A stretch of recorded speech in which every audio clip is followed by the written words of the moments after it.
Vanderbilt has a newfound confidence. I'm here for it. But the question is, how are they going to back it up, and will they? We'll discuss.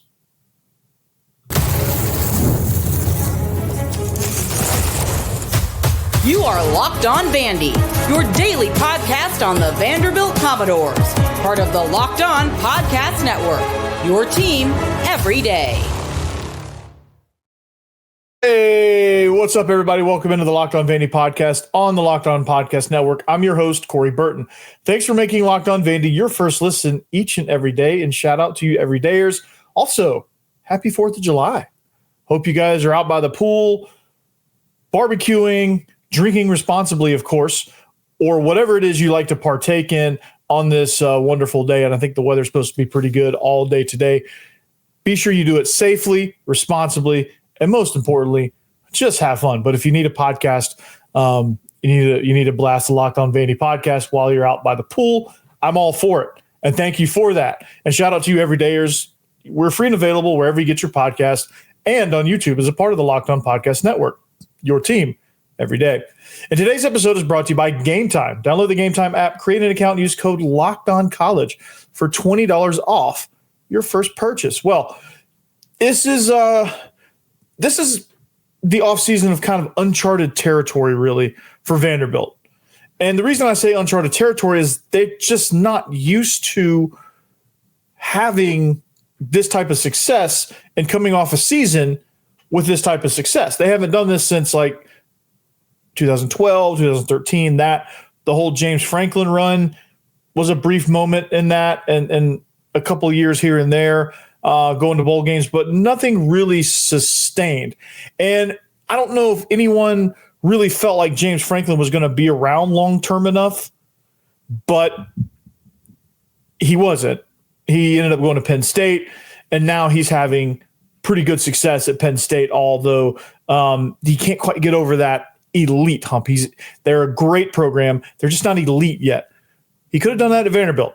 But Vanderbilt fans aren't used to this. And honestly, the team, I think, is embracing it.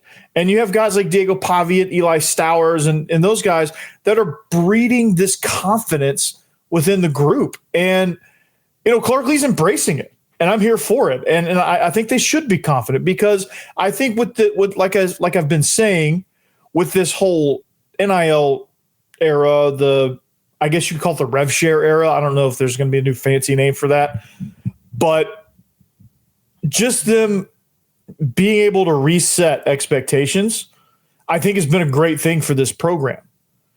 It's been a phenomenal thing for this program, because it allows them to say, hey, we can reset. We can actually grow now, because we have the capability of providing NIL. We have the capability of being able to pay, and we have a stadium that fans now want to come to, and we have guys that truly believe that this isn't just a fluke. They're not just happy to have made a bowl game and hope they can replicate it. No. Diego Pavia said it multiple times. Eli Stowers says they've got everything in place to win a national championship. Diego Pavia has mentioned the word college football playoff numerous times. And pretty much every media opportunity he gets, he talks about the goal is the natty. The goal is the college football playoff. The goal is this, and everyone is echoing that point all the way throughout the program. And they should be. Because if you want to be a big program, you have to act like a program. And to act like a program means you can't just say, hey, we're doing the things. You can't just give the standard answer. You have to be different. That's what makes a difference, right? And so I'm here for this confidence, and you should be too. And I think this is a sign of, hey, this might be a real thing. And honestly, Clark Lea's a Vanderbilt guy. So if he's going to start having that James Franklin level of success, I don't think he's going to be on the first thing smoking out of Nashville for a job opportunity. I think he is where he wants to be, or it seems like it. He's a Vanderbilt guy. Wouldn't be surprised if he is where he wants to be. But then again, if he has extreme success and I don't know, A&M comes open because they went 8-4 again and they didn't like it, or Auburn comes open and Auburn's like, you know what? Clark Lea's the guy. And they're going to throw a massive amounts of money at him.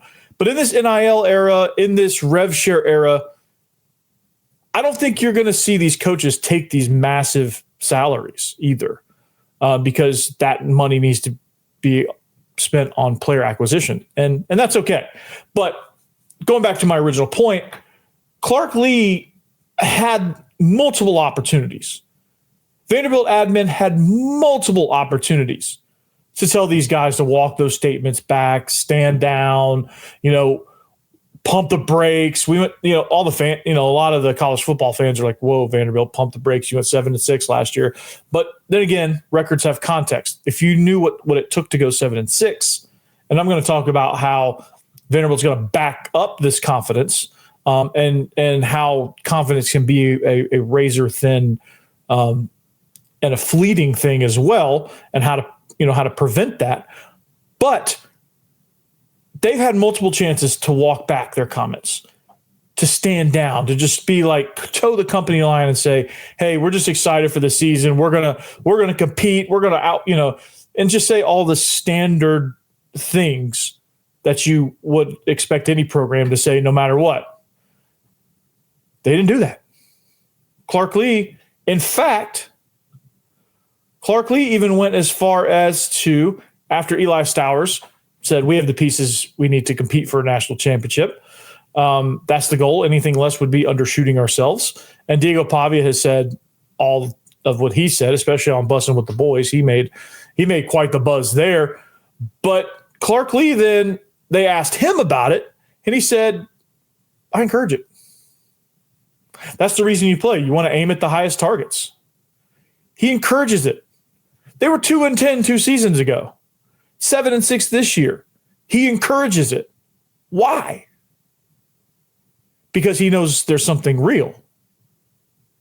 He knows this ain't just players just spouting off at the mouth. He knows that those two guys, especially those two guys, are going to back it up. Yesterday's episode was all about Eli Stowers. He has the accolades now to back it up. And when he gets drafted in the first round as a joker tight end, he's going to be like, you're going to be like, wow, he did back it up, right? But he's encouraging it because he wants these guys to play it at the highest level, at their highest potential. And if there's no confidence there, then what are you there for? And so he encourages it. And I love that, because I think before he would have I think Clark Lea before would have fell in line with, until Pavia got there, hey, Vanderbilt's never had anybody that brash. Nobody with that level of swag and confidence. Nobody. So this is all new. This is all culture shock. But they had the chance to he encourages it. They had the chance to walk it back. They had the chance to be like, yeah. And I'm sure he's going to be diplomatic at SEC Media Days. Pavia won't be. Eli Stowers is going to say similar things. They're going to echo this thing. And it wouldn't surprise me if Clark Lea was, diplomatic at SEC Media Days and says nothing. It wouldn't surprise me if he just leans into him, like, yeah, our guys are confident. So what? We're going to back it up. You're going to see. He proclaimed in his first season that they were going to be one of the best programs in the SEC, a sustainable program. He claimed that.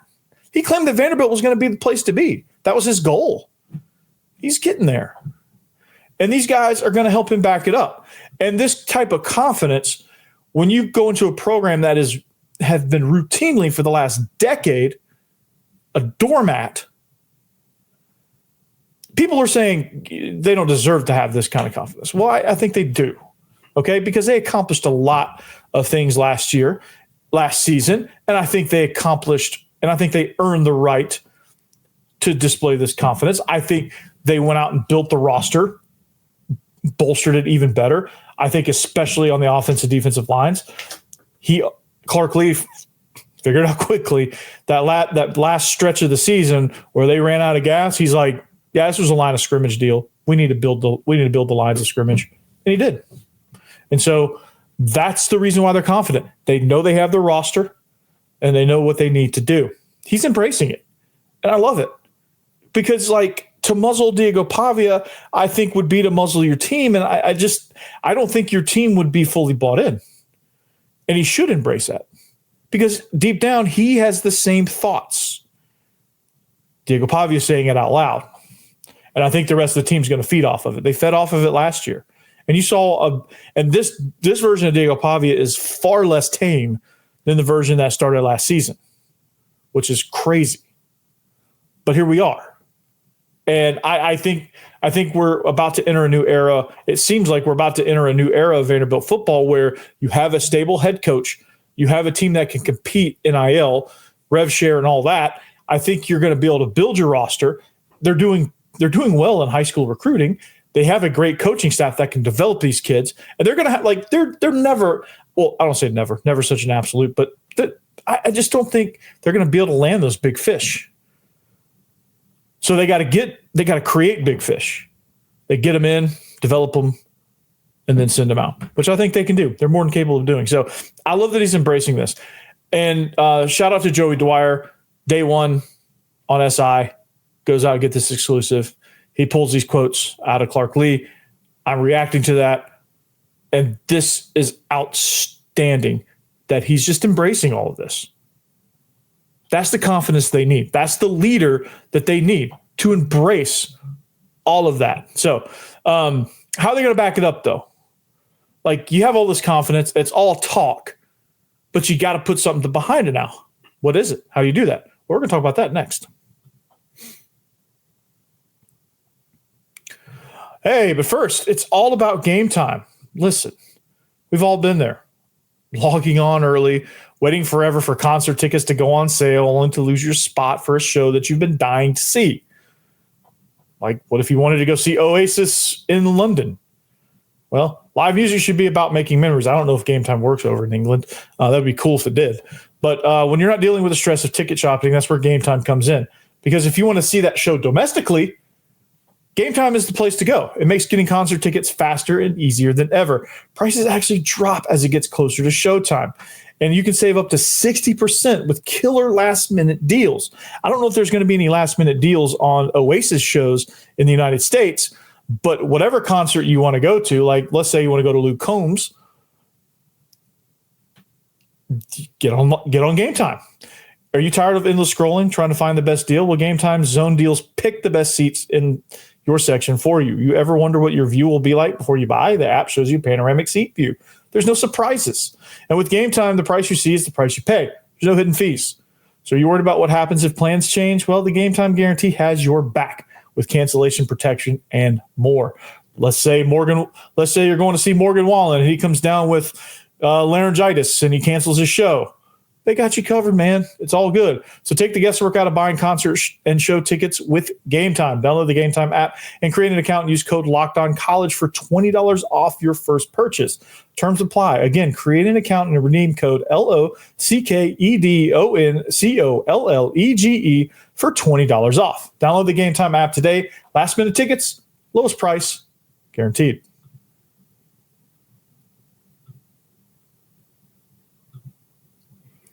All right, thanks for making Locked On Vandy your first listen each and every day. We're free and available wherever you get your podcasts and on YouTube as a part of the Locked On Podcast Network, your team every day. If you need a second listen, Locked On SEC is the place to go. Chris Gordy, phenomenal job, man. He went to the Manning Passing Academy, got tremendous interviews down there from a bunch of quarterbacks that were competing, and it is absolutely outstanding. So go check that out. And check out the lineup of SEC shows. You won't regret that, I promise. But we're talking about confidence. Confidence can be a fleeting thing. Confidence can be just words if you don't have what it takes to back it up. Now, some of the actions they've taken to ensure that they give themselves a great chance of backing it up is the acquisition they got at important positions. Rebuilt the offensive line, bolstered the defensive line, got a couple of edge rusher guys, got some guys for the secondary, got a new receiving core, which we know nothing about because they're transfers and they just need an opportunity, but we're going to find out pretty soon. So how do they back it up now? Because that's where things get interesting. Because believe it or not, as a quote we said on an earlier episode, Vanderbilt was just as close to 2-10 as they were to 10-2, right? So third downs, I think they've got to be better on third downs, especially on defense. They were 131st out of 134 teams on third down conversion rate. It was basically a guarantee, right? And if that was cut in half, they maybe win 9 games, right? If it's cut in half, they don't go to overtime with Missouri. They don't go to overtime with Virginia Tech. They win both of those games, not just one. Right. So third down, they've got to find a way to get better on third down. And they've found some solutions. They've got a couple of pass rushers now. They added somebody to go with Miles Capers, and they can move Nick Rinaldi out there. Keanu Coate, who's supposed to be a special player coming in from Alabama, needs an opportunity. So they've got that's the way they're going to do that. Hey, we need to get pressure on the quarterback. Hey, we're going to bring in Keanu Coate, and we're going to get Miles Capers some help, and we're going to be able to present some defensive looks that's going to be kind of confusing. Also, third down rates. We're going to allow our linebackers to play free. We're going to get guys in the secondary that can cover. We're going to be more athletic. We're going to build our athleticism. Not say C.J. Taylor and DeRicky Wright weren't good safeties. Maybe they just weren't a good fit for what Clark Lea wanted to do, because they were more like linebacker. They had linebacker mentality playing the safety position. They're tweeners. They had linebacker mentality playing the safety position. Which means they were kind of like the Eli Stowers flex position, but for safeties. They did the best they could, but there were sometimes they were just fish out of water because teams could just run right by them, or they would come down aggressively on the run and there would be a play action right behind them, or something would happen, or you'd have a miscommunication over here. They've been working all that. Year 2 of the scheme, it's going to happen. So third downs, I think, are going to be way less of a problem, right? You want this confidence wants to build into a sustainable program. So like, you've got to fix some of these problems, right? Connecting on shot plays. I think as the season wore on, their ability to convert third downs, the ability to really get good drives and sustainable drives going, decreased as they wore on in the season. A lot of that was wear and tear. Roster depth was a big culprit of it. They just ran out of gas. They couldn't do – and then they had played some really great defenses down the stretch, South Carolina, LSU, and Tennessee. That doesn't help either. But the fact of the matter is they didn't really have much in the downfield passing game. You didn't have receivers that were going to get separation, that were good route runners. Like, you would have it every once in a while. You'd catch them off guard, but it wasn't consistent enough. So they need to be more consistent in moving the ball. So pre-snap motions, doing things like that should be able to help. But that's one way to back it up, right? You engage your wide receiving core. Well, that can't happen if you can't run the ball, or if Eli Stowers is for some reason ineffective. Like, these receivers have to perform. Like, there's pressure on them. Chance Fitzgerald, he's going to get a shot. Trent Hudson, he's got a rapport with Diego Pavia. Like, these guys are going to have to contribute. Junior Sherrill is going to have to be the leader. He's going to have to be more consistent. And he can't do it alone. And I think that was a problem too, because Quincy Skinner loved the guy to death. Hope he makes the Atlanta Falcons, but he just wasn't consistent. He just wasn't. And that became a problem. Make a great play here, disappear for a little bit. Loic Fungi, however you say his name, disappeared for most of the year. Had a really good bowl game, though. I will say that. But they got to get more chunk yardage. They've got to be able to connect, and they've got to be able to stay out of these high-pressure situations like third and long, things like that, or situations where they have to limit the other team's ability to be able to flip the field and be able to manage that field position stuff. So that's one thing they need to do. They have to create more turnovers. Their turnover margin was great, top 20 in the country. But as far as how many turnovers they were creating, they were 77th in the country in total number of turnovers that it forced. So in order to take some of the pressure off of their offense, I think if they can force giveaways, if they can force turnovers, they can take some of the pressure off the offense and allow them to be able to do what they do and be able to snatch momentum back, right? Turnover margin was great because the offense did not give the ball away. And if you're going to be more aggressive offensively, that comes with risk. And so in order to offset that risk, the defense has to create more turnovers so that the offense can continue to take those shots. I think a lot of it was when the defense kind of bogged down, the offense got more conservative because they didn't need to push the ball down the field and risk these backbreaking momentum shifts. So they played more conservatively down the stretch as well. If they want to continue that aggressive style of play, I think the defense being better on third down and also being better as far as a team that is going to be forcing turnovers, that's going to help a lot. This is how they back it up, right? The confidence. Hey, we have the pieces to do it. This is how they do it. They force giveaways. They limit. They take the ball away, right? They limit their giveaways, and they get off the field on third down, or the offense sustains long drives, right? Good decisions by the quarterback, forcing the other quarterback into bad ones. It's really the name of the game, honestly. That's how they back it up. They go out there and they play winning complementary football. They have to know what their strengths are and their weaknesses are. They have to be honest in that assessment, and they just lean into it. They just have to lean into it, right? Because they're confident. I love the confidence, and they know they can do it. They know they can do it. They know they are there, right? But it's the numbers. It's the awareness of the preparation. It's the not having the Georgia State games and understanding that the Alabama type games aren't going to happen very frequently. Like it's the consistency of like having a Kentucky or an Auburn game from last year, where it's just you just do your thing, right? You don't have all these massive lapses in judgment and focus and preparation and lose to Georgia State. That can't happen. If you're going to be a sustainable program, that can't happen. Because I think if they lose to Utah State or Georgia State this year, things are going to unravel fast. They can't do that. But we're going to keep this discussion going. We're going to take a short break. We're going to keep this discussion going.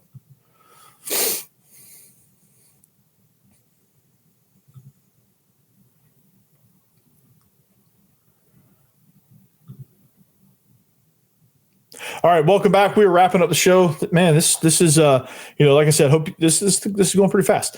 Like, subscribe at Locked On Vandy. Hope you guys are having a great 4th of July. If this is blaring in the backyard, poolside, hello neighbors, right? Like, subscribe, tell a friend. If you're not subscribed, stop flipping burgers, pull out your phone, get on YouTube, subscribe, get on Spotify, Apple Podcasts, hit follow, leave a comment, all that good stuff, right? Hope your burgers turn out good too. Very underrated thing about hamburgers, throwing the cheese on top. I think a lot of people do it, so I don't think it's really underrated, but it's a really great part of it.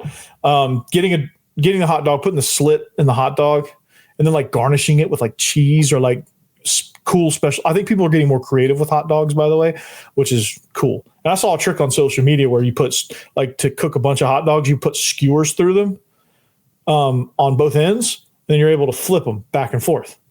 And you flip all of them at once. So you don't have to worry about them rolling or like falling between the grates or anything like that.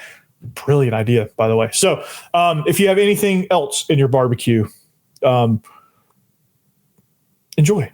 I love ribs. Ribs are incredible. Ribs, I think you have to have I'm not huge on potato salad, but I think that's an important component of a barbecue. You have to have good potato salad. I think the staple fruits of like in a fruit salad, right? Like people make these fruit salads, they carve out a watermelon and then they just put the fruit salad inside the carved out watermelon. So obviously watermelon is going to be a part of that. It's a huge part of that. Blazing hot out by the pool, bite into a nice, crisp, refreshing piece of watermelon. Second to none. You have to have grapes in there. I think you have to have strawberries. And then whatever else you want in there is optional. Like I like blackberries. I think those are a good choice. Blueberries, a lot of people like. Cantaloupe, and honeydew. I'm not really much of along those couple fruits. But those are good options. Pineapple, it's okay. If it's really fresh, I like it. But anyway, those are cookout staples for me. If you're cooking ribs, hey, invite me over. I will be a taste tester for your ribs. I love it. I love the sauced ribs, the dry rub ribs. Doesn't matter to me. Chicken wings, not necessarily a staple on 4th of July, but you can't really miss with cooking wings, grilling wings. And then, of course, your hamburgers and hot dogs by the pool with the nice music going, or the Locked On Vandy podcast going, whatever you choose to do. That's the biggest thing. And speaking of, the confidence, having the confidence, the colonies, they had all the confidence in the world that they were going to knock off Great Britain, and they did. They had a plan, they executed it, and they persevered. And I think if Vanderbilt wants to conquer the elites of the SEC, this is the first step. And I love the confidence and them backing up, them doing things like, let's say, improving our third down numbers, especially defensively. Can't go anywhere really but up. Improving your overall passing and rushing stuff. Making your offense a little bit more dynamic so that your total offense categories, you're not 14th in total offense, but I think if you're 9th or 8th even in total offense, your season looks totally different. I think, you probably don't even come close to losing to Georgia State, and you beat Missouri. That's 2 more wins right there. That would have been 8 regular season wins. Probably get a different bowl matchup, but probably still would have won that. You probably win 9 games. Razor's edge confidence, right? And they're projected to go to a bowl game against TCU, which I think is interesting because they're picked. Here's the graphic on that. They're picked to finish 14th in the SEC. That's the projection. So whatever the minimum number of games to get to a bowl game, that's what they're projecting. And they're projecting an Independence Bowl bid. Very, very appropriate bowl bid for this holiday, Independence. All right, but they're going against TCU. That's the prediction for Math on Sports in the college football bowl prediction stuff. So I'd be stoked with that matchup, but honestly, I think this team can be. I think this team can finish better than that. I'm not throwing shade at the Independence Bowl by any stretch, but I think there's like I said, there's a lot of things they have to do to back this thing up, right? Let's just get to 6 wins and see what happens. Okay. And you may get there in your first 8 games, right? You may get there, I don't know. You may get there in your first 8 games. It could happen, right? Crazier things have happened. This league is wide open. It's a new era. You have a quarterback that believes he can do anything. You have a first-round joker tight end, and you have some receivers that athletically could pop. We just don't know if they actually will because they haven't gotten that chance. So it's all this confidence is coming from somewhere. They know something is right. Or they would if Clark Lea didn't think this confidence was warranted, and I'm going to close out with this. If he didn't think this confidence was warranted, he would have backed it. He would have backpedaled a little bit. I don't know that he would have allowed Diego to go on bussing with the boys. I don't know if he has a whole lot of control over that, but I don't know if he would have. I don't know. I think there would have been more backlash with his appearance. There wasn't. There was a lot of people backing him up. There was no backlash. There was a lot of back up, right? They were backing him up. They had his back. They were defending him. And everyone was like, yeah, it's Vanderbilt. And hey, until we play again, shut up, Alabama, right? That was kind of the thoughts. That lets me know that they believe this stuff, which is great. Because there's a lot of people that have this confidence, and it's confidence. It's media confidence. It's fake juice. And they don't really believe it, but they feel like they have to say it. But to get Ryan Williams, who is arguably the best receiver in college football, I think if you take Jeremiah Smith out of the equation, Ryan Williams is the next guy. He made a comment to John Gruden. He could have brushed that off, but he didn't, because he knows that Vanderbilt's confidence is coming from somewhere. And he's like, oh, we're coming at, it was important enough for him to say, we're coming at you. And it's important enough to say, and they understand they have the targets on their back. So why not encourage some of this? Why not embrace some of this trash talk? Why not do all of that? This confidence is here. And I love it. So here's what I want you to do. Think about that. Be excited about it. Media Days is coming up very, very soon. Enjoy your barbecue. Do it responsibly. Enjoy the fireworks show. Enjoy your 4th of July. We'll see you back here next week on the Locked On Vandy podcast on the Locked On Podcast Network. Until then, anchor down, peace out, and enjoy your 4th. Happy